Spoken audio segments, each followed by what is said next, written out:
the great Kathy Duva. Kathy, it's a pleasure to see you always. It's always fun to interact with you. First, let's start off with Sergey Kovalev. You guys have been on such an amazing journey. I was speaking to him a few minutes ago, and I was asking him if he wins a world title at cruiserweight, does he feel that he belongs in the Hall of Fame? He said, obviously that's something that you don't think about, but he would be very happy about it. What are your thoughts on Sergey's career and the journey overall? You know, he was a unified champion. I mean, I think he belongs in the Hall of Fame already, but that would solidify it. I don't know how you could deny him if he manages that. His career has also opened a lot of doors for other European fighters. He came in that wave with Gennady Golovkin, Lomachenko right behind him, and now there's Dmitry Bivol. You were in his corner, but just overall, how important has Sergey Kovalev's career been to the European fighter? You know, as you said, you know, Golovkin got a little head start on him, and then Sergey came. When I first signed Sergey, I told someone who was working at HBO at the time, you know, that I found this fighter, and he's a light heavyweight from Russia, and he's awesome. And the guy said, well, you've only got two problems. One, he's Russian, and the other, he's a light heavyweight, and, you know, nobody cares about either one. And Golovkin, he absolutely opened the door, but Sergey kind of pushed it open, and then everybody else ran in behind him. And you look at the top 10 pound-for-pound list that everybody's putting out, and there's three guys who came, I shouldn't say Russians, they're not Russians. Europeans, Kazakhstan, Ukraine. Yeah. You've got, you know, on that list Russia. today, you've got Bivol and Usyk and Lomachenko. That's three guys in the whole world in the top 10. That's pretty amazing. Yeah, and just looking at Sergey Kovalev and now Bivol, you were in his corner. Just where does that win over Canelo fall in line for you? And then comparing it to Kovalev, who had the chance against Canelo, he kind of explained to us the dynamic of how when he fought Canelo to when Bivol fought Canelo. Just your overall thoughts on both careers and both situations for both fighters. For the Bivol part, you know, we were thinking about this, like how many times have we beaten the superstar in his prime, you know? And really the only two times that it happened were, and I'm not sure it was his prime, was when Lewis beat Tyson. And now this one where you know, I think Bivol beating Canelo in his prime kind of trumps that, because Tyson was pretty much on the downside at that point. So it's a big win for us. It means a lot, significant to us historically, for sure, to be involved with somebody who's accomplished that. And as far as Sergey and Bivol, you know, Bivol called Sergey early on.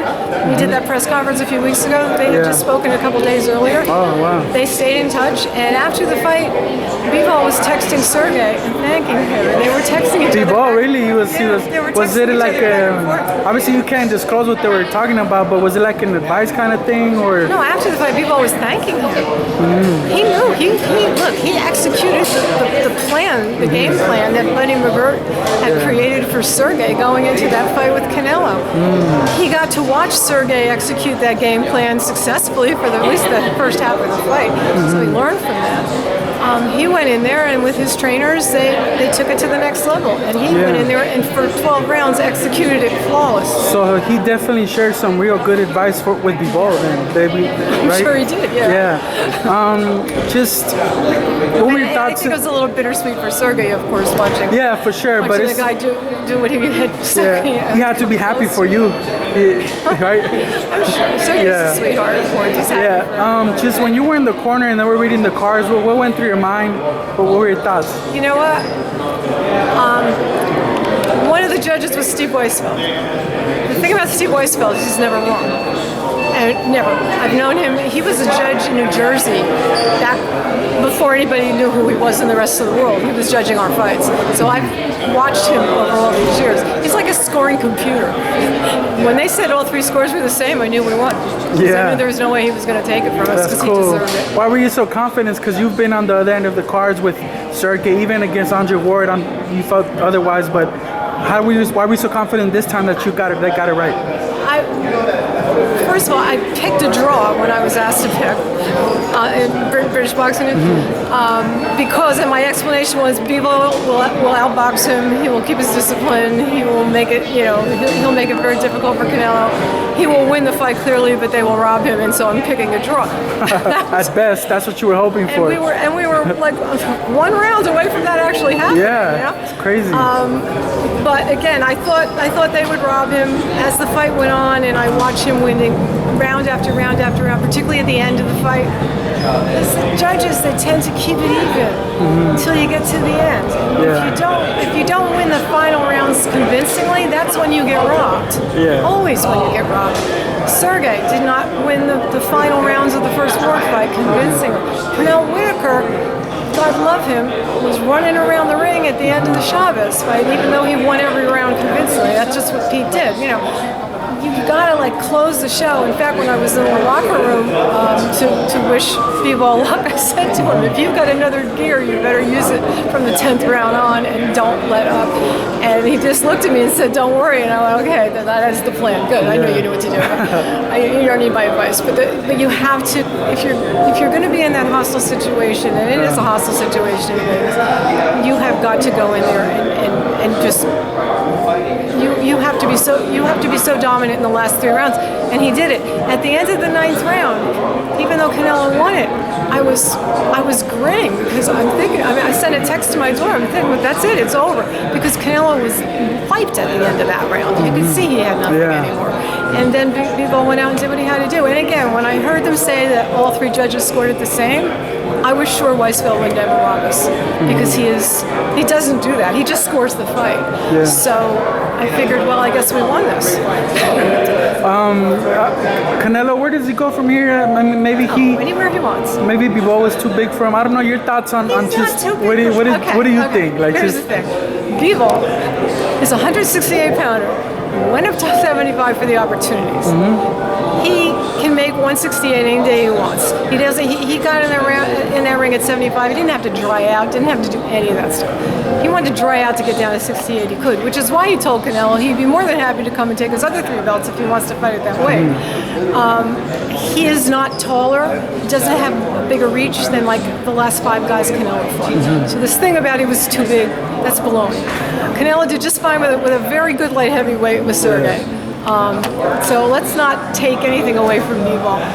But Canelo is still Canelo. And of course, he can do whatever he wants. He can go fight whoever he wants. And the whole world will still watch and love him because he is a superstar. He is tremendous. I still think he is, the most amazing fighter, on the planet in a lot of ways, because he's carried that for so long. From the time that he was a very young man, he has carried this weight of the superstardom on his shoulders with such grace, with such maturity, right? And that is hard to do. Winning the title, that's one thing, and that's work.